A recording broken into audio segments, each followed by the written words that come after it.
Bismillah ar-Rahman ar-Rahim. There is in Quran Kareem, everything is alive from water. وَجَعَلْنَا مِنَ الْمَاءِ كُلِّ شَيْءٍ حَيٍّ. Thank you all and welcome to first panel which will we discuss the challenges and opportunities of water cooperation in South Asia. For answer to the relevant questions related to water issues and challenges in South Asia, we think water is blue gold in this century. I would like to kindly introduce you my friends here that will discuss about the issues related to water in South Asia. Mr. Paulo Casaca, Executive Director, South Asia Democratic Forum, is the first person that will discuss the issue about the water in South Asia. Professor Delwar Hossain, Director of the East Asia Study Center, EASC, Dhaka University, Bangladesh. Dr. Suba Chandran, Director, Institute of Peace and Conflict Studies, New Delhi, India.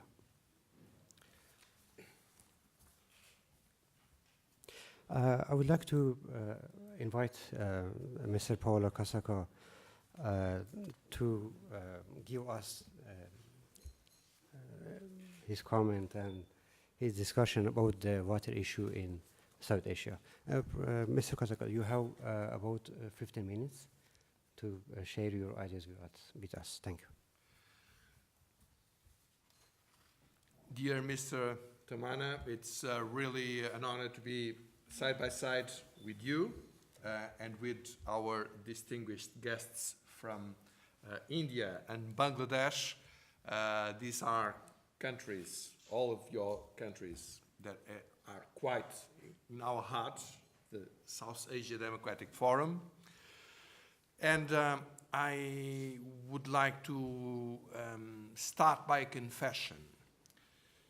My inspiration for the few words I'm going to share with you this morning came from yesterday's reception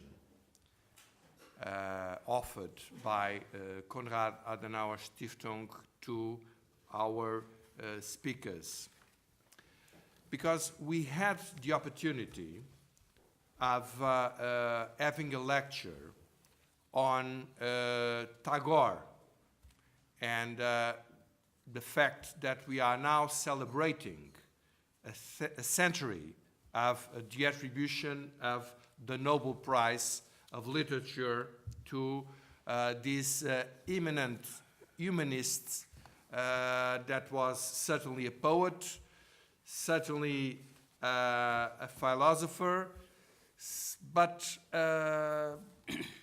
mostly a humanist that understood how important and crucial it is to respect nature, and this many, many, many years before European intellectuals woke up to this issue and understood the problem of fighting against all sorts of discrimination and the complete unacceptance of the caste system as it existed in his times, that understood the role of women, and all of this met much time before we did. And I'm speaking about that because the main problem that I think exists whenever I am dealing with my dear South Asian friends is that we Europeans, we tend to ignore completely what is the reality of Asia. I have to confess, when I was brought up, when I got my education, we were brought into this idea that everything came out of Europe or of European tradition, or if it was not Europe, it was perhaps as far as the Middle East we could go, the so-called Judeo-Christian tradition. We could reach, sometimes we would reach Babylon, but we tended to look mainly at the big civilizations of Asia, be it East, South, or Southeast Asia, as some curiosities, well, along with the Mayas in America that, well, had this time, but were lost for humanity. And this is obviously, as you know much better than I do, a completely erroneous perspective of what is reality. And of course, that I understand you very well, that in these circumstances when Europeans start lecturing South Asians, well, I learned by experience, all of you are very, very polite people, so you really do not say what comes into your mind, but after sometimes one guesses, and you basically say, well, okay, well, you really do not know what you are speaking about. And now, in our days, I fully understand what is your feeling. But still, I do think that Europe has a lot to learn from. And I really do think that it is fundamental to look at European experience, and especially on this issue of the natural resources. I often thought that if I would organize, instead of my party, if I would organize my campaign to the European Parliament, I often thought that I would start in a very specific place, which is not in my islands, in the Azorian Islands that I did represent. It would be in Ypres, not far away from here. And if you have an opportunity and if you go there, I am sure you will understand why. It is, I believe, the biggest gathering of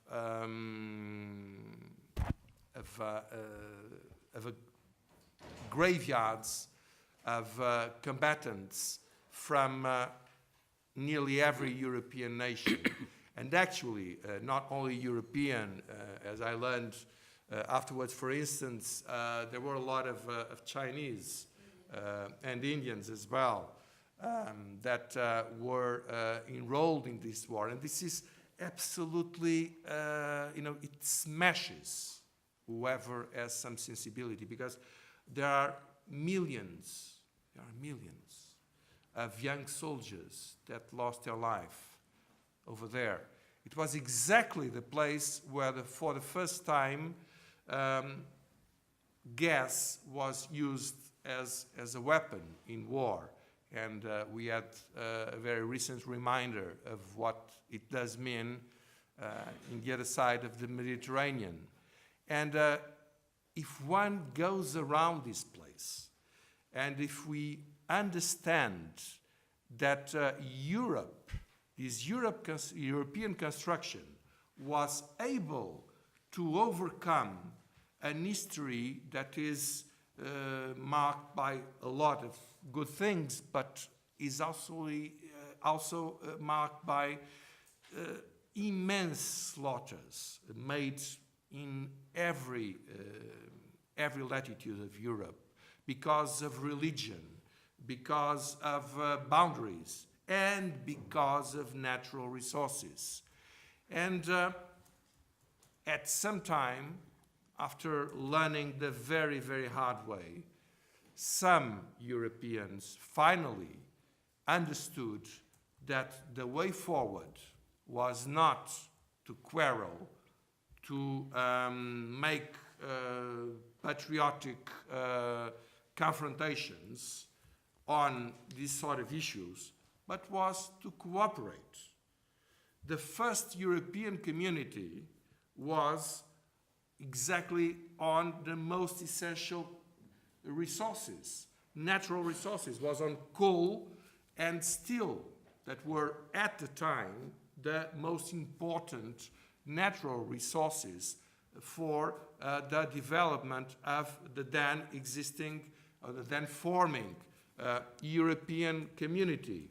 And they went on some years later with two initiatives. One of them was Euratom. At the time, people did believe that the nuclear energy would be really the solution and the way to go forward in energy development. And so Europe started by considering the sharing of natural resources. This was the most important, the most key step that was ever done. I would like to remind, because even in Europe sometimes people do forget, that even issues like borders, they were not settled when the first community took place. In 1950, there was borders, for instance, between France and Germany were not still settled. There was the issue of the Saar, for instance, that was settled later on after a referendum. And so the founding fathers of Europe, they were so wise as to understand that they should start by issues that people would understand and where cooperation would be easy. They did not start by facing, these quarreling issues, these confrontational issues. And they also understood that they should go step after step. They should not, of course, they should have a long-term strategy. I think that either Schuman or Monnet or other founding fathers, they had a clear perspective of where they wanted to go. The political union was already in their mind. That's absolutely clear. But they knew they would have to go step by step. And sometimes things go faster. Some other times they go more slowly. And sometimes things stall, and you have to find another way to go forward. There were several European initiatives that did not succeed. The defense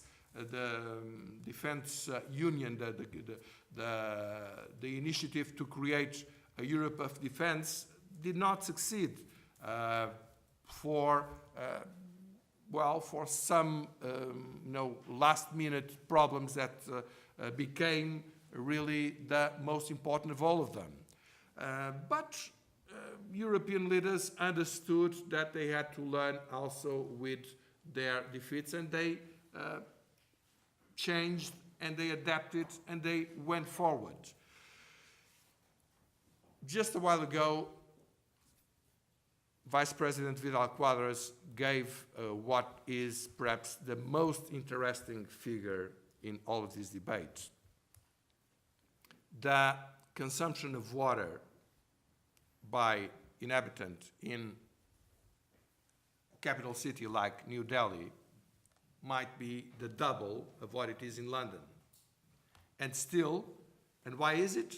Well, as he said, and we know that as well very well, in a country like Portugal, we know that very well. When you do not know, if you don't have the certainty of having water, well, you will have to store a lot, and a lot is lost in this process.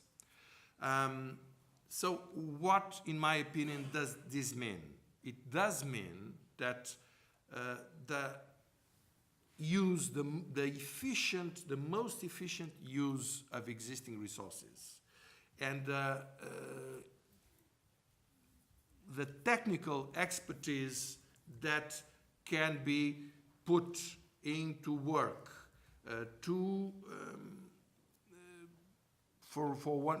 in one side to reuse water, to purify it, and to be able to use it in agriculture after it is used domestically.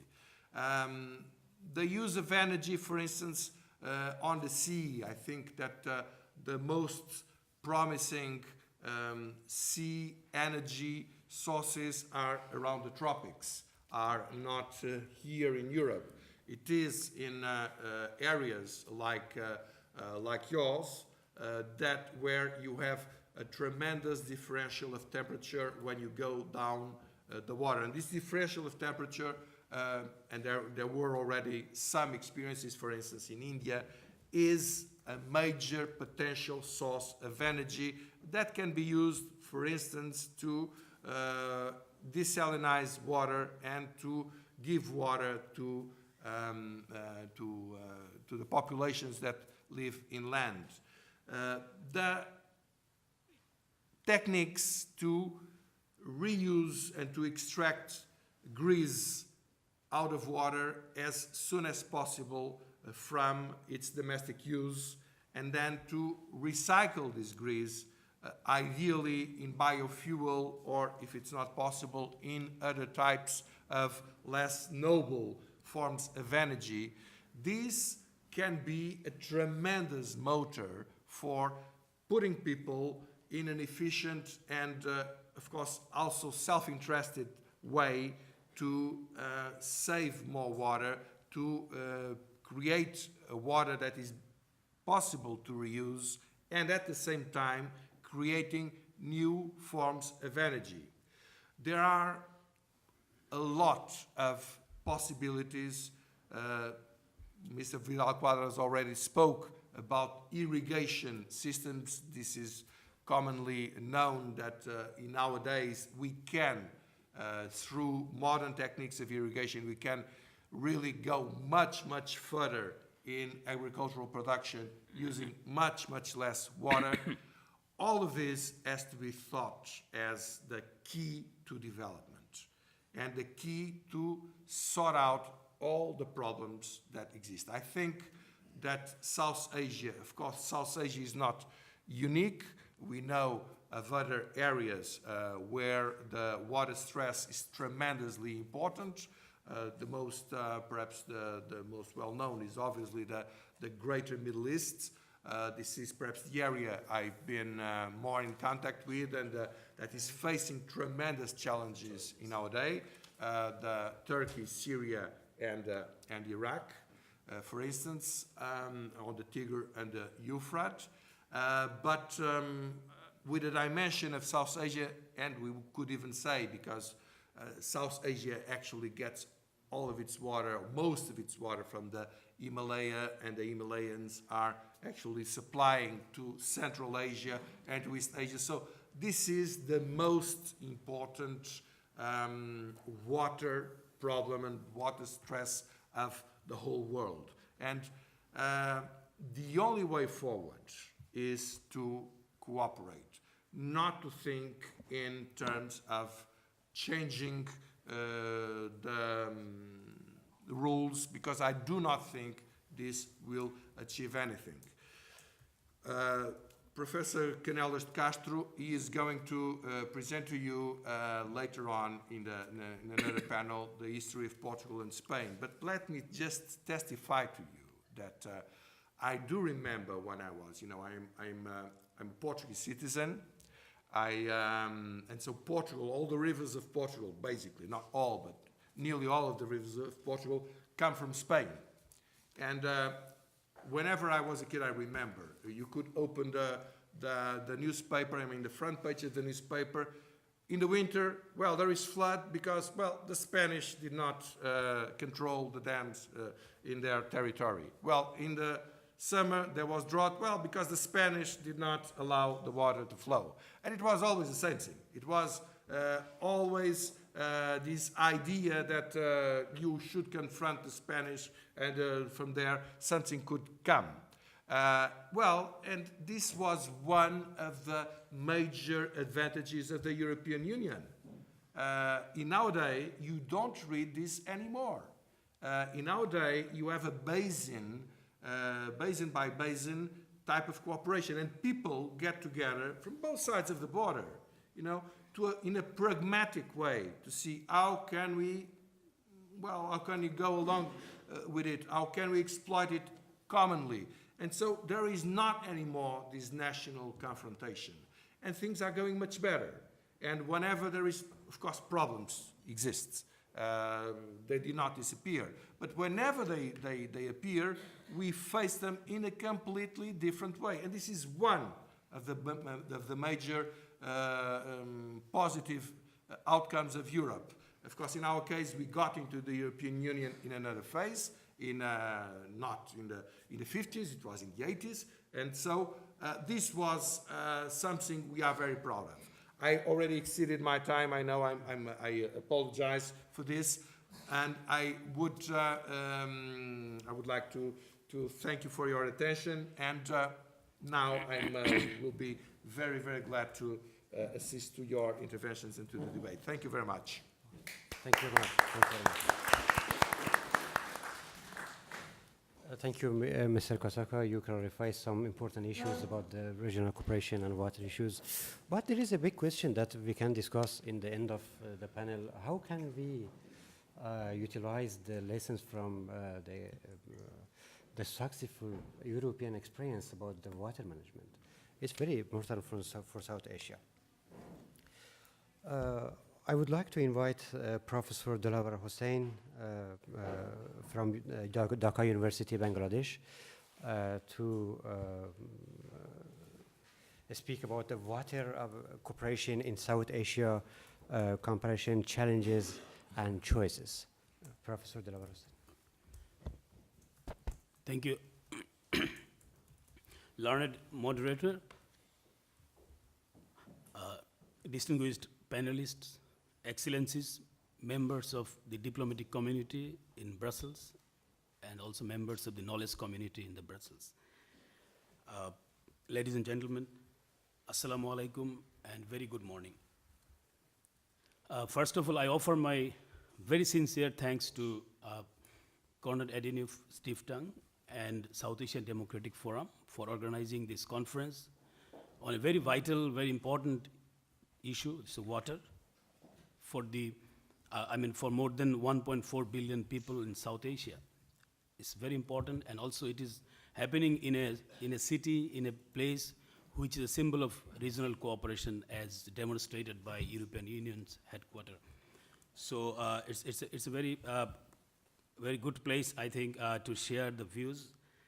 And secondly, I would also like to thank the organizers for extending invitation to me to attend this event.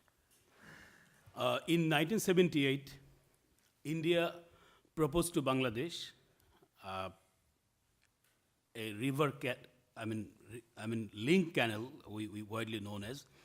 They proposed a canal to connect two basins, the Brahmaputra and Ganges, to solve the water problem between Bangladesh and India. And the proposal was to construct a canal which is of 320 kilometers long and 70 meters wide and 10 meters deep. And the plan was to augment about 100,000 cusecs of water that Bangladesh and India needed for irrigation for different purposes.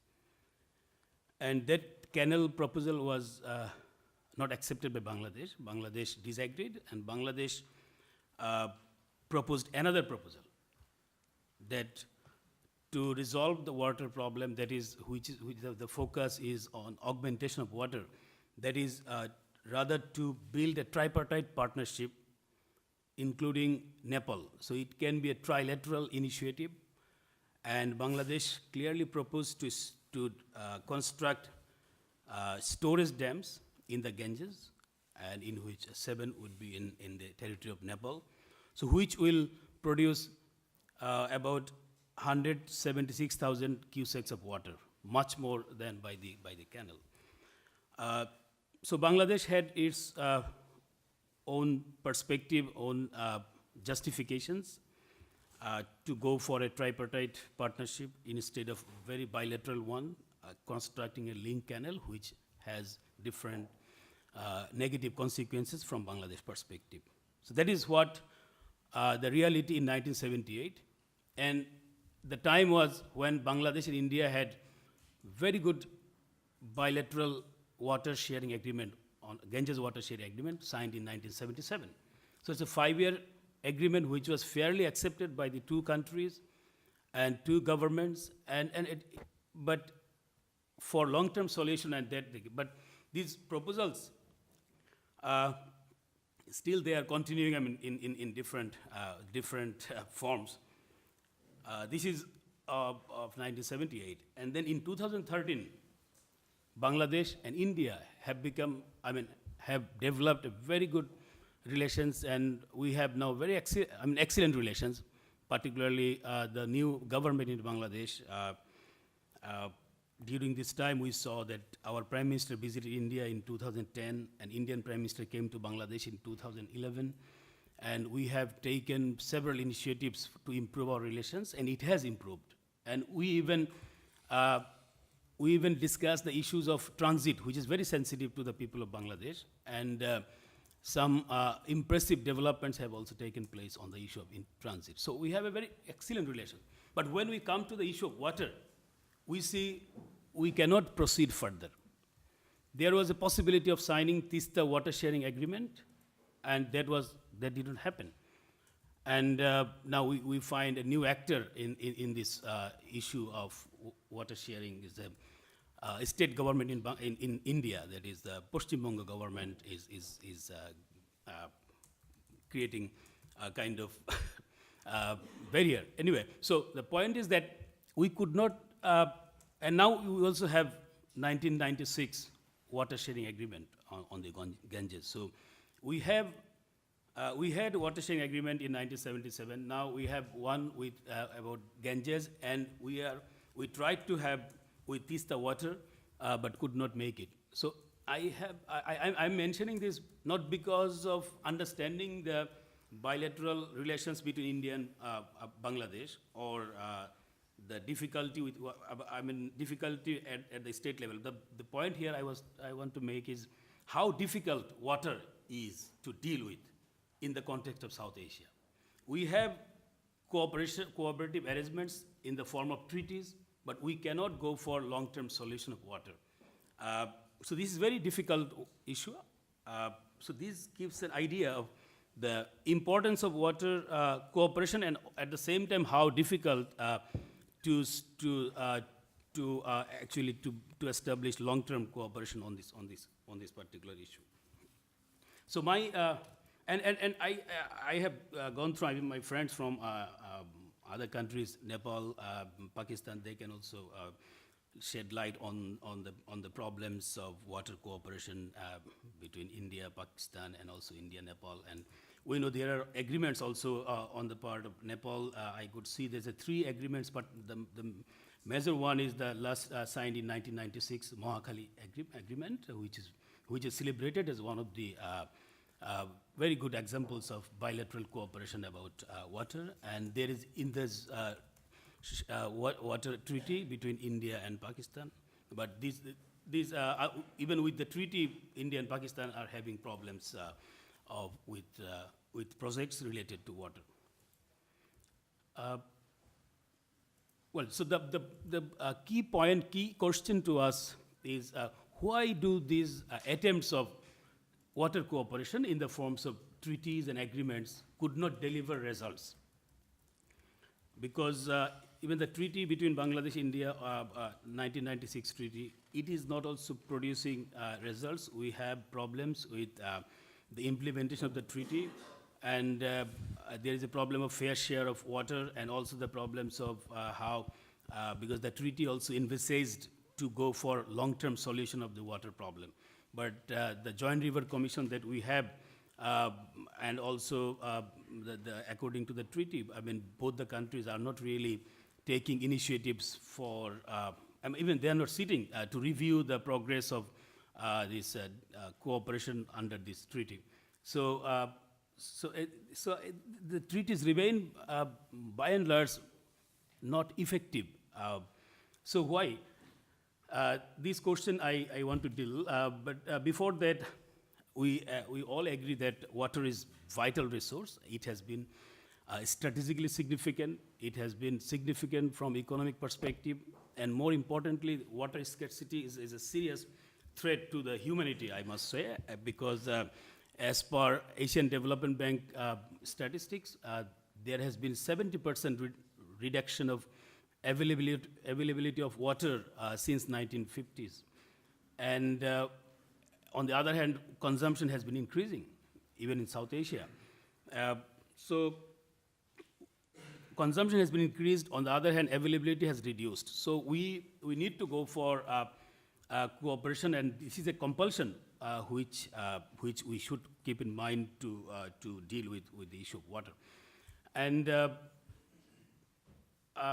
in South Asia, we know that from I mean not recently, even decades ago, that there is a potential of hydropower, particularly if we include Nepal.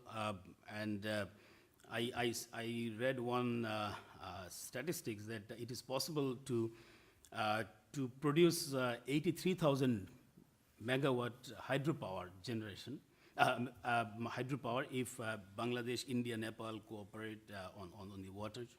But currently Nepal is producing only 600 megawatt power, so it's a very tiny amount, and so there is a huge potential.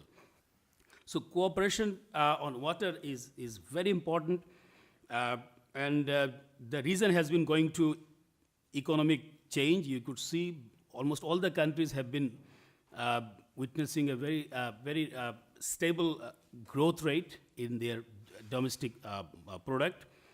I can say about Bangladesh, we have about 6% GDP growth over the last 15 years, despite political instability and other problems. India has become as 11th largest GDP in the world. So there is huge economic needs for power. So this is very important, and we also know that the region is also dependent on agriculture, and particularly Bangladesh is still dependent on agriculture. So irrigation is very important for us, particularly for the common people, for the farmers. So there is a very clear compulsion of cooperation in South Asia, but we don't see much. And that's why I think this conference is very significant, and we are banking on regional cooperation to have this real cooperation. But we are familiar with the challenges. To deal with the water conflict or water cooperation, what we see, South Asia has not been able to develop strong institutional basis for cooperation at both bilateral and multilateral levels. SAARC is there for more than 2 decades. I mean, since 1985, we have SAARC. But SAARC has not dealt with this issue, so which is very important. I mean, if you see the areas of cooperation in SAARC, you will not find much, thrust on this water issue. And SAARC has its own problems, but still we could expect that this water issue should be included in the regional framework, but we don't see much. So, and bilaterally the treaties were signed, but there are difficulties. There are difficulties in the treaties, and also there are absence of treaty. I think there should be, for example, Bangladesh shares 55 rivers with India. We have 58 rivers, 3 with Myanmar and 55 with India. So you know how many bilateral treaties we need to resolve water issue between India and Bangladesh. And also challenge comes from the long-drawn bilateral conflicts in South Asia on other issues. It's border, it's trade, it's security perception, all these things. And third, there's a divergent strategies of water management. What India thinks better for India, Bangladesh doesn't think, or Pakistan has a different view. So this divergence is a huge challenge in South Asia to deal with water. And what is very disturbing in the recent years, we see this water has been politicized and securitized. The securitization has become a big challenge in not only in South Asia, in many parts of the world. So we are securitizing some issues which are very non-political, non-security, which has strong human elements. I mean, social, cultural thrust, but we are politicizing these issues, securitizing these issues, and for domestic politics and other things. And also the pursuit of bilateralism, and in many cases unilateralism in South Asia, it is also a serious challenge. And low level of integration, regional integration is also another challenge for regional cooperation in South Asia. And we often see, if you go to the micro level or very ground level, we could see the use of the nationalism, state-centric decisions, top-down negotiation approaches. They are also creating challenges. And also finally, we could see the missing socio-political dimensions, particularly the legacy of partition of 1947, communal questions, gender, ethnicity, they are also come up to deal with water issue in South Asia. And the mistrust and misperception in South Asia among the South Asian countries on various issues, it is also reflected in the case of water. So this is also important to keep in mind to understand the challenges. And also there is a tendency of undermining the legal dimension of sharing waters, because there are international river law, and there are clear rights and obligations of riparian states, lower riparian and upper riparian. So this is not also strictly followed in the case of South Asia.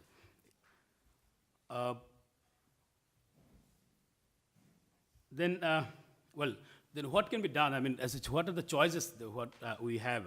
It's a very general discussion I'm making. So there is no alternative from my viewpoint. That is, we must establish a strong multilateralism in South Asia on regional and sub-regional tracks. And interestingly, and it is also happily, we could see in the recent times, India, Bangladesh, Nepal, and Bhutan, 4 countries have developed 2 different initiatives. One is called NIB, Nepal, India, and Bangladesh. And another is BIB, Bhutan, India, Bangladesh, to develop and to manage, water, and because the 2 kinds of challenge there.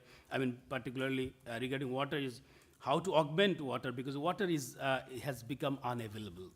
Even, for example, if we discuss this water sharing of Ganges at the Farakka barrage, there is no water at all. So we need to augment water at one point, and on the other hand, we need to manage water. We need to use water for power, for energy, and that which requires joint efforts. Second option that not option, in fact, which I think very important to understand in a very collective way, engagement of local actors or stakeholders, which is what the previous speaker emphasized. Because the local actors, we know there are 5 sets of actors in water issues, starting from the government to international organizations. But particularly local actors, the farmers, the community people who are actually the victims or the beneficiaries of any cooperation we make on water. So they need to be engaged. And also I think there should be a paradigm shift, because in South Asia, water is considered more from a strategic perspective, more from a new realist or realist perspective, where water is seen with the very narrow national interests, very state-oriented understanding. But water as a resource, it is human-centric. It is too human-centric to be politicized or securitized. I think that should be the underlying perception South Asian leaders, South Asian people should have. You have 1 minute. And finally, I think we should establish a multi-pronged approach to deal with water. Water diplomacy is there. and it has to be strengthened. And water governance is another pillar of the approach. And third one is water democracy, which actually means to include the neglected actors or the local actors in the process. And finally, I would say that we should stop or end as a politics with water. There is a politics of water, fine, but politics with water is I think is really dangerous in South Asia. And also, finally, we need to liberate water from the grip of technocracy and consultancy. There have been so much studies done, but we see that there's a lack of political will. There's a lack of serious engagement of different stakeholders. And all these are actually creating the problem where we see less conflict, less cooperation, more conflict. And my time is over, so thank you very much. Thanks for listening to me. Thank you very much. Thank you very much, Professor Delwar Hossain. You mentioned some important issues about Nepal, Bangladesh, India, issues, NIB, BIB, very important issues that we should mention in our study about regional cooperation about the water in South Asia. I kindly invite Dr. Suba Chandran to a speech about two more questions that remains until now. Do water actors have to be promoted in their role as primary negotiators in water debaters? And should society dialogue be promoted rather along river basin and along country or state lines? Please focus on these two main questions, that how can we deal with this question in South Asian region? Thank you. Thank you. Let me start with a thank you note to Tomislav, Andrea, and Mr. Kasaka for getting us and the team here, and also the excellencies who are here to interact with us today. Before I start with, I should admit the 4 questions of the sessions have been well drafted. In fact, the first 2 questions kind of looks into, gives a brief kind of a mapping of what has happened so far. And the 3rd and 4th question are really interesting, as Dr. Tamanna mentioned. Do water actors have to be promoted, and should society dialogue should be promoted along the river basins and not on the country or state lines? You know, my points on the last 3rd and 4th question would be in affirmative. It's not a question I'm not addressing as a question. I'll get it as an answer. Yes, that needs to be done. This is based on the work that we are doing at the Institute, a small PR exercise for my institute on the work that we are doing. In the Institute, we have a non-traditional security program where there is an extra focus on water security and water dialogue. Currently, we are doing one set of dialogue and research on Indus Water Treaty. In fact, the project is titled as Building a Community from a Treaty. The objective is towards Indus water governance rather than seeing it as a treaty. We have had 2 sets of track 2 dialogues. The publications would be reaching the internet very soon in the next few months. If you could give me your email address, I'll be happy to send it to you.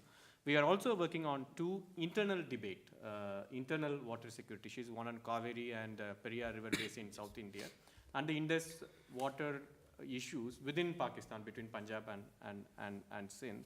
And next year we are planning to work on Brahmaputra, where we have an extra regional actor, China also, and China, India's northeast, and Bangladesh. That's the work that we are doing at the Institute.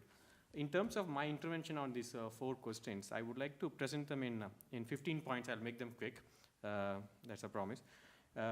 First set of issues on the first question, why have the agreements not delivered? It's a very important question that we should address. Why have the agreements not delivered? But before addressing that question, I would also like to pose a counter question. Have the agreements delivered in South Asia so far? Or where have they delivered and where have they not worked? Rivers are not just on post-1947 creation. They have been there since immemorial. Why is a water issue or a water conflict a conflict today in the last 20 years, and why it was not a conflict or a major issue of contention until 1947 or 1940s? My answer here is the political boundaries, either at the national level between 2 states or between two provinces within a country, like Punjab and Sindh, or Tamil Nadu and Kerala, Karnataka and Tamil Nadu, the political boundaries impose an extra stress on water sharing. That is where my answer is, as long as the society managed the water, it was a smooth management. It was not an issue. You wouldn't have heard water conflict debate until 1960s or 70s. It was a post-70s, post-80s, when the political divide, political boundaries have become too assertive and conflictual. So that's my first point on why it's not working now, or why there is an issue, and why it worked absolutely fine until it may not be absolutely fine, but it did work until 50s and 60s. The second question when it comes to treaty is the difference between the letter and the spirit. Most of us, we look into the letter of the treaty and not the spirit behind the treaty. Indus Water Treaty is one great explanation. The Ganges Water Treaty between India and Pakistan, we want to stick to the letter. Have I provided you this much? Or you have not provided what is there in the treaty. So the debate seems to be on what is there in the letter and not the spirit behind the treaty. It's unfortunate. In fact, this is where we need to create this debate. Treaties are not about dividing the rivers. It's about sharing waters. You know, there is a two major difference between dividing water and sharing the rivers, or sharing the, I think the approach as of today, which is creating this big problem on water conflict, is we are trying to divide the river waters. We are not trying to share the water. And this is what was happening until 50s or 60s. People were sharing the water. They didn't divide the water. In fact, the third and fourth question of this session, if this is one of the answers that I would like to give. Society sharing the water perhaps is the only way to go. The third point the third point I would like to discuss on this is the certain inherent weaknesses of the agreements.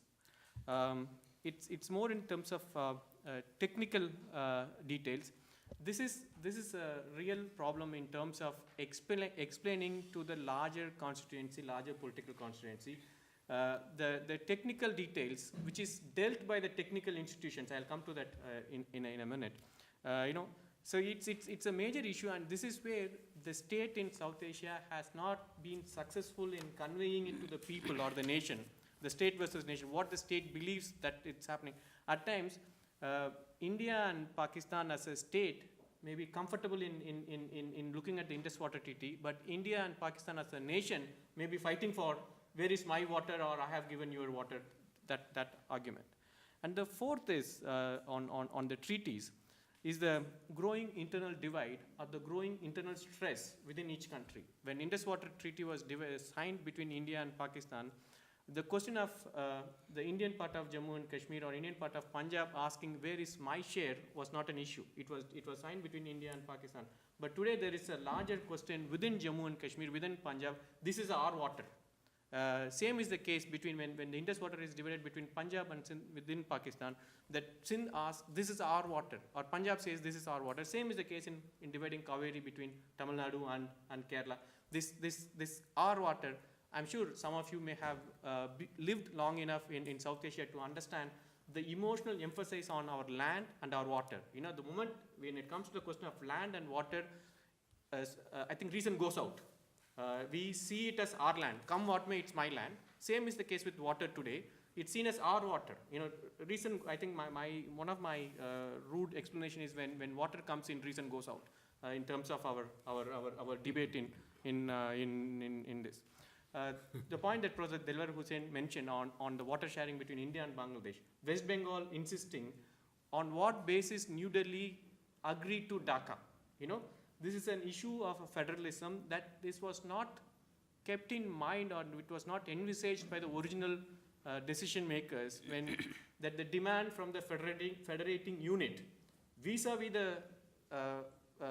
the center or the periphery asking for on what basis you share my water to another country.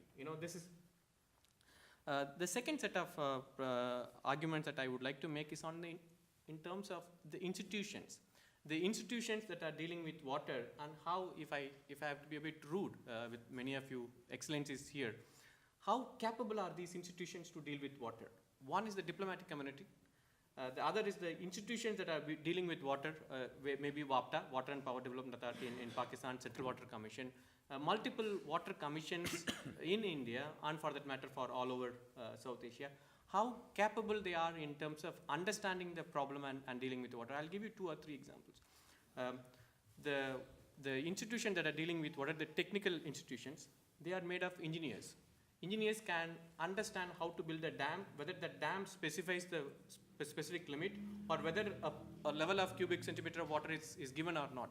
He will not and he does not, I mean that's my understanding, he will not and he does not understand what the people is wanting. The people is not looking for how much you share. You know, for water it's more than that. For an engineer, it's a different issue. For a diplomat who is negotiating the treaty at the bilateral level, this sentiment at the popular level, I think there's a huge disconnect between the people who are dealing with water and the people who are demanding it. You know, in a way, I'll come to this water actors when we talk about this at a later stage. Second, when I talk about the capacity of the institutions, you know, there is a huge governance issue in South Asia. If you look at many indexes, you know, at the global level, there's a huge governance deficit, and our institution dealing with water is also, there is a huge governance deficit. We are corrupt. Our institutions, you know, our institutions dealing with water are also equally corrupt and badly run. At times, I sincerely question our capacity in terms of our ability to meet the rising demands. You know, we as bureaucrats can manage the letter, but we as bureaucrats, I'm not convinced we can manage the spirit of the growing demands at the ground level.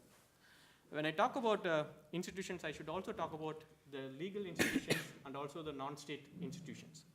The legal institutions, whether it's a court at the national level or the international arbitration court at the international level, the time it's taken to come up with a verdict, and the verdict is, you know, for example, the Bagliher verdict. India claims it has won. Pakistan claims it has won. I don't know what the verdict is all about. You know, it's the same is the case with multiple institutions or the courts of arbitration on water issues. They are not clear, and perhaps it's a political issue we should keep away from the courts. I think it's a political issue, we should deal it at politically. Maybe it's a social issue, we should allow that multiple societies or multiple communities to deal at a community level rather than making it as a legal issue. In terms of non-state institutions, people like us, I come from a research institute or a think tank. We work on the political aspect of it. And then there is an environmentalist, environmental think tanks work from an environmental perspective of it. You know, and then there is the media as an institution. So there are 3 or 4 actors, even at the non-state level, looking at different aspects of water debate or water dialogue, rather than they coming together and projecting it together. I think this, one of my recommendation is, you know, there has to be a larger effort at the national and at the non-state level to bring all the actors together. Otherwise, the environmentalist will talk about Himalayan glacier melting and water stress. And political scientists like us will be talking about, you know, how much to share and what, and the NGOs would be talking about the problems faced at the local level in terms of there is no water, you know, or the quality of water. So there is a disconnect between these 3 groups. The third set of question is I go with what Professor Delwar Hossain has just mentioned. There's an interesting phrase in the questions that has been designed about the water actors. Now, who are the water actors in South Asia? And who are monopolizing the water debate? You know, I'll go by what he said. There is a securitization of the water debate. A group of actors have usurped the debate from the original people who should have actually been leading the demand and trying to monopolize the debate in a particular way. I see the people who are using water, the farming community, the community at large, are the water actors. If you look at those who are speaking for water, media, political parties, you know, they are far from anything related to the dialogue. It's unfortunate there's a disconnect between, given a chance, you know, I come from an agricultural family, given a chance, me and my father maybe understand the problem of the other side much better than me as a diplomat with another diplomat from the other country. So this difference between whose problem is it and who is propagating it. I'll give an example. I come from Chennai. There is an ongoing crisis between my state, Tamil Nadu, and Karnataka on sharing the Kaveri water. When there was a crisis, when over a legal pronouncement, you'll be surprised who went on strike, who called for hartal. Hartal is closed down. The Cine Actors Guild in Chennai called for a shutdown. What would cine actors, the Guild of Cine Actors, to do with water debate?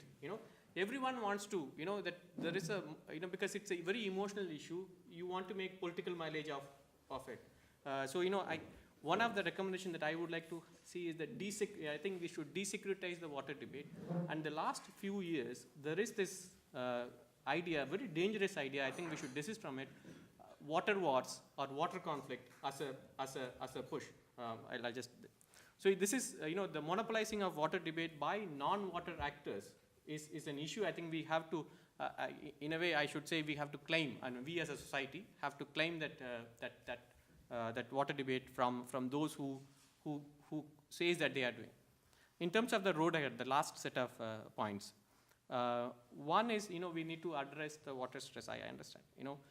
It's unfortunate, on the one side we are talking about the water stress, but we have not invested substantially in alternate forms of irrigation.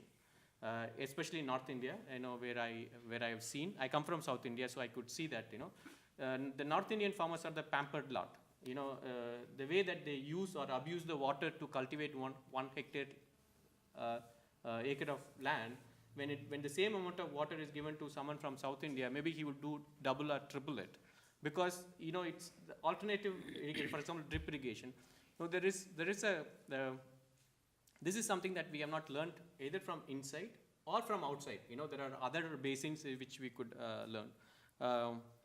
The last point, or last 2 points, is on learning from the other regions. This is something that most of the debate and the dialogue, including the one that I am doing at my institute, we are focusing on India, Pakistan, India, Bangladesh, or Kaveri, Tamil Nadu, but we are not trying to learn from, say, Mekong or Amazon or the Jordan Basin. That cross-pollination, in terms, we don't have to reinvent the wheel. That has been done somewhere else. Perhaps we could learn from, and we can shortcut this is somewhere I think we have a long way to go. And in terms of the international community's interest, my complaint, I'll not be polite on this, my complaint is, there is no patience in that the international community. When there is a support for a dialogue, you can't create a dialogue in 1 year and show results. A dialogue has to be a sustained one for 3 to 5 years, or even more than that, a conflict like this. For example, the dialogue that we are doing, it has a 2-year term. In 2 years, I may not be even able to find the water actors to come to a table. It has to be a sustained effort. And more than that, the international community can help us with what has happened at the larger level, say from Mekong to Amazon. There is so much that we can learn.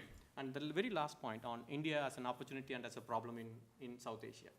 But one thing our smaller neighbors don't understand in South Asia is that India, on the one side, they see it as a problem. But India is also, as a lower riparian country when it comes to China or when it comes to Nepal. The general fear is that India would shut down, or India would bring everything down. India is unlikely to renegotiate or cut any of its bilateral treaties, because it would have a bad effect on the internal water sharing. The moment India says, I want to renegotiate Indus Water Treaty with Pakistan, then the Tamil Nadu state in South India would ask that I also want to renegotiate with Karnataka. So it's not in India's interest to renegotiate or cut it short. And that presents an opportunity to the rest of the region to work with India rather than seeing it as a problem. I do understand India believes in bilateralism, but then India is also an opportunity that we can make use in South Asia. I'll stop here. Thank you.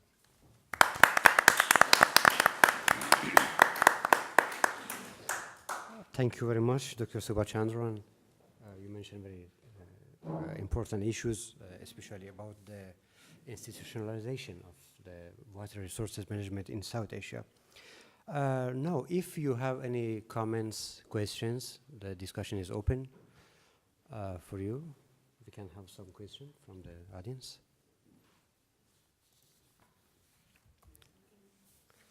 Professor Ashi.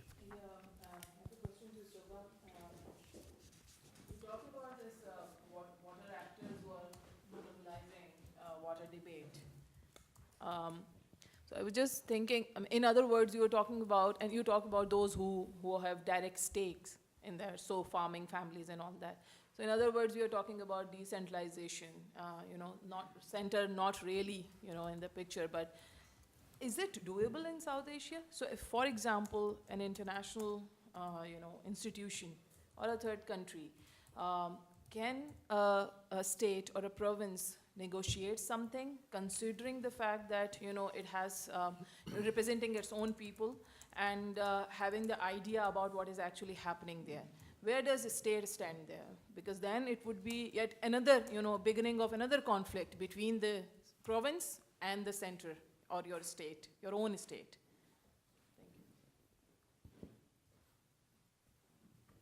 We'll take some more questions. Yes, if you have some other question from Dr. Suba. No, for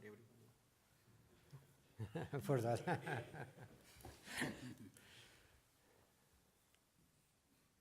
Okay, no more question. Okay. Okay, please. Thank you very much for the discussion. I want to just bring attention to the first speaker. I think when we start talking of issues coming from a movement which really is a humanitarian organization, speaking for communities, the voiceless, I think in negotiations of water, communities needs to be brought to the center of whatever discussion we discuss on water. They are, at the end of the day, the end users, the beneficiaries. They are affected with the use or the issues that are discussed with water. So in some of these discussions, I think it would be very good to see how we conclude and model to empower our communities, coming up with good community governance at that community level. Thank you very much.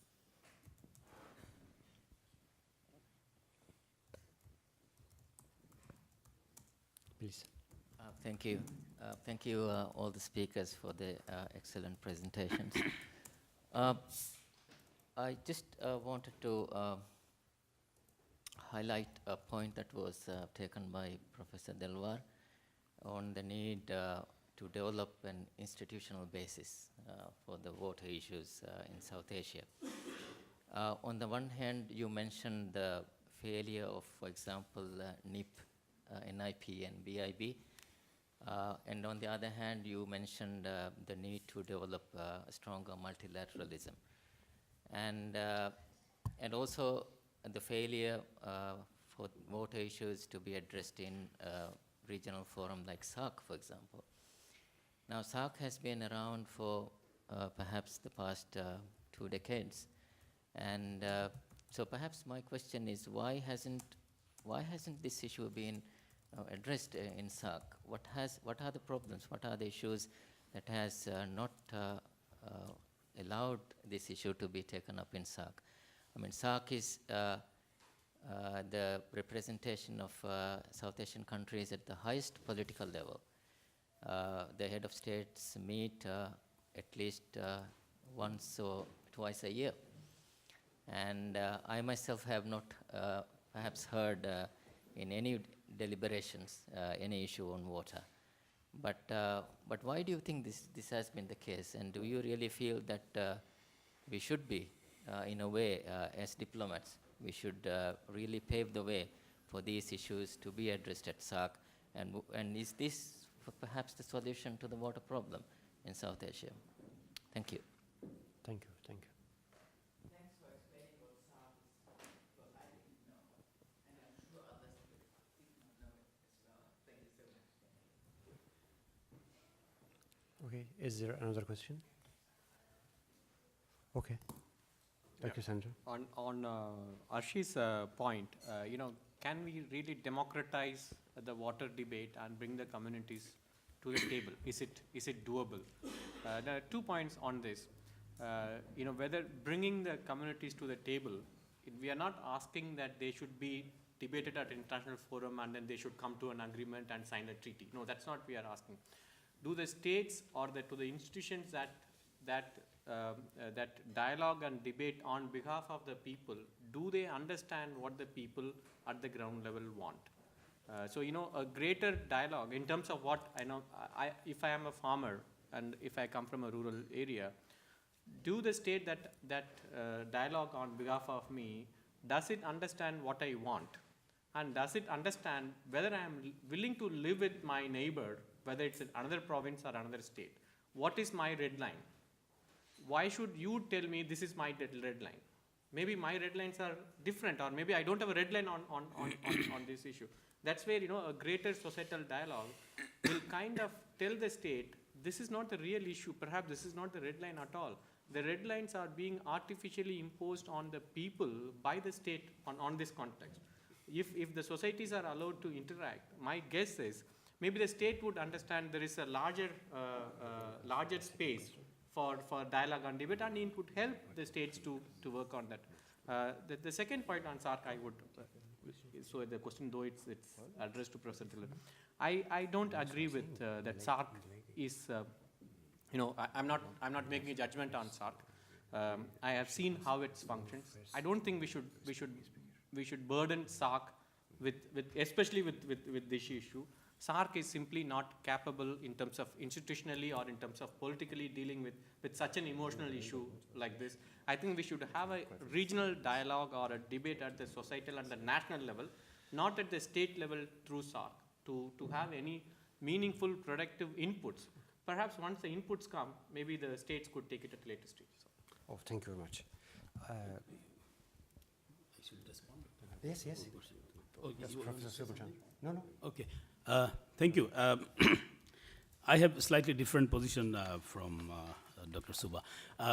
Yes, under the current charter, it is not possible to deal with, there are two provisions in SARC charter that any contentious bilateral issues cannot be discussed within SARC.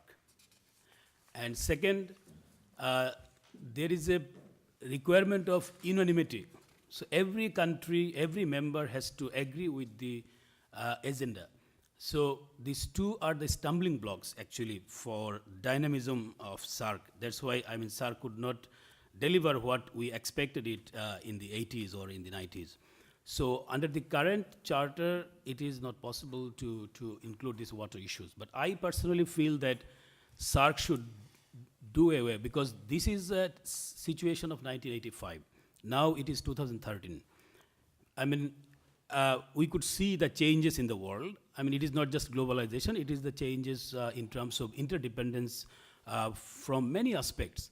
So these issues should be included in SARC, not only water, I think other issues should be included, because if SARC needs to grow in a substantive organization in South Asia. So that's why, this is in debate in South Asia. Some are propagating that these bilateral issues or water issues or border issues should be included. But I think it can be included phase by phase, because water is so important. It can be a bilateral issue and it can be contentious, very sensitive, but at the same time, the issue itself, as I mentioned, it's a very human-centric. It is very by nature it is multidimensional, multilateral. So I think our leaders in South Asia should think of it, to include this water issue, and also there are other fundamental issues. In 1981, when SARC was, idea was floated, Bangladesh proposed to include trade cooperation and also joint venture in SARC areas of cooperation. Most of the countries rejected the idea, and they did not go for this, and SARC basically started with areas of cooperation on weather and other very non-political and very functional issues. But you see, in mid-1990s, again the same SARC included preferential trading arrangements, and now they have SAFTA. So what Bangladesh proposed in 1981, they could accept it, and then if they would include it in 1985, so South Asia could advance a lot in terms of regional trade cooperation. But they started very, very late. And just in 2006, SAFTA came into practice just very, very late, and it's not producing much. By that time, things have changed. Okay, thank you. Thank you. Mr. Kazaka, do you want to say something? Well, we are running, we are late in our agenda, and I did notice that the distinct member of the European Parliament, Jolainen, one of the most important persons in all environmental debates in the European Parliament, is just he was very timely, as always, and he is now waiting for us. I know that he has a very tight agenda, so I will just like to say to Mrs. Hilary Motiri, thank you so much for your contribution. We will have the opportunity of hearing you, but I think you touched exactly the nerve. The issue is not to say, well, let's come from countries, the federal level to the state level. It is really to the grassroots, to the actors, to those who have not been given a voice. And I think yourself, your organization, and many others will be fundamental in finding a solution for this. This will not be done without those people you spoke about. Thank you very much. Oh, thank you very much, Mr. Kasaka, Professor Suba Chandran, and Professor Delwar Hossain for their speech here. And thank you all for your participation and everything. Now is the time for coffee break. Thank you very much.